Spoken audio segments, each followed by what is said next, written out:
Credits to Atona123 for the background gameplay and shuffling all the clips together.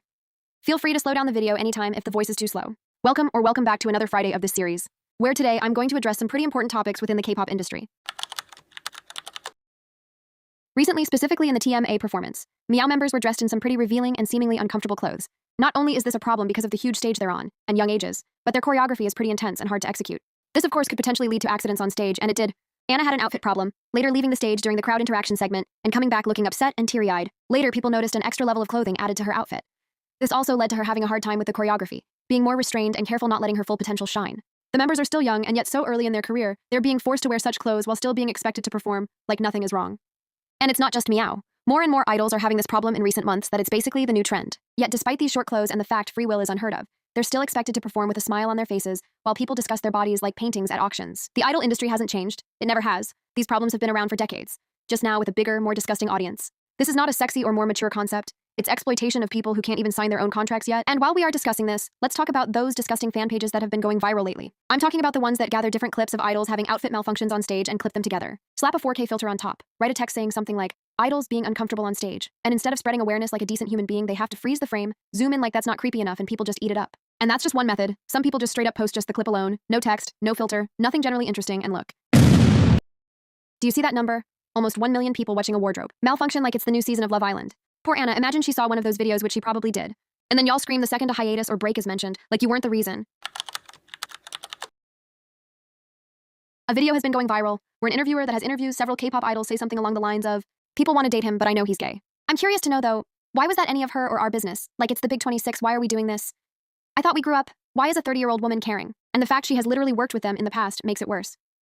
Hello, why are we talking about someone else's sexuality like it's our own? Ma'am, I don't care if he's straight, trans, bisexual, gay, he could be a furry for all I care, and guess what? I still wouldn't care. As long as he's doing his job properly, not dying or inviting criticism to his bed, I wouldn't care. Because you know what? He might even fake his personality on camera, and I still wouldn't care as long as he's not a piece of trash in real life. Their jobs are literally to be an idol.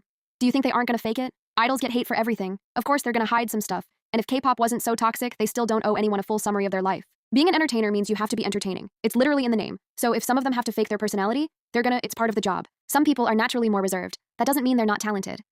Even influencers confessed they're not as bubbly off camera as they're on camera. It's part of the job description, especially with the rise of toxic fans into community. And if they feel they can't even be open about their personality, of course such personal things like their sexuality are going to be top secret information, and that's totally okay.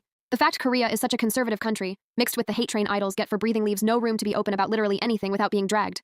So someone with insider information makes such a video, of course it's going to create buzz and be controversial. And if you were one of those people that got upset after watching that video because of the possibility an idol you like might be gay, then congrats. You've fallen into the exact K-pop trap companies want fans to fall into. You've reached that exact stage where you think you know everything about that idol and that they somehow owe you love and appreciation even if you've never met them. It's called being parasocial, by the way.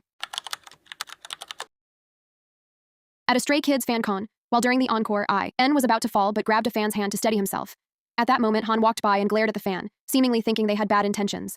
This is so funny because the way the members look out for each other is so friendly and heartwarming to see. Of course, saving someone from a potential risk is something everyone should have in them. Always help if you know you can. But even though helping someone should be common sense, I'm still gonna praise the gesture. Because effort? Later, Han apologized, saying he misunderstood the situation, which is totally valid because it probably looked completely inappropriate from his perspective. Also, I saw some comments saying that the stage wasn't safe and that N falling was proof of it, but listen. I don't know if you guys have ever been imperfect because there's such a thing as accidentally losing your balance. It's totally normal, happens to everyone, gravity, you know? So don't worry guys, artists sometimes falling isn't always proof the stage was badly designed. Sometimes you just trip over your own feet. And I know that's a lot to take in, but listen, and I need you to breathe for this one. Sometimes idols are imperfect. As soon as HYBE announced their new girl group, under ABD Entertainment, people went wild. Not because there's gonna be new music, not because there are new talents, but because of the girls' looks. And instead of positive comments, there were comments upon comments just straight up shaming the girls. Y'all ask for talent and when you get it, you don't like it.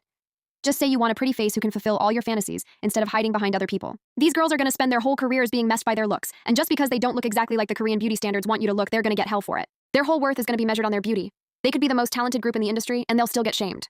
And not because they're not beautiful, but because they don't fit the stereotypical Korean or Asian beauty standards. Yes, I'm well aware that sounds stupid, but it's the bitter truth the K-pop industry pretends it doesn't understand. The problem here isn't that they're not beautiful. The girls are absolutely stunning, and HYBE is lucky to have them. The problem here is the industry that doesn't know their worth or appreciates them, and their company that sees them as money-making machines and nothing else.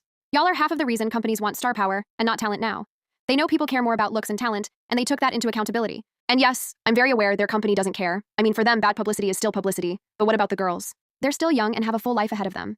I mean, there's pretty much nothing we can do, because sometimes you also have to think about the fact they looked at the industry, what's going on, and went, yes, we want to do this. Of course, there's also the possibility some of the girls didn't want to choose this path, but there's no way of us knowing. These are people we don't personally know and can't assume private details about. Hopefully the girls understand that what strangers say about them on the internet doesn't matter, and that they stay safe and happy. And hopefully Hype has mercy and doesn't overwork them too much, even though we know that's a dream, not a reality. Anyway, you guys tell me what you think, and if you guys have any K-pop topics you genuinely think are interesting and you'd like me to talk about, tell me in the comments. Stay safe and happy out there. See ya.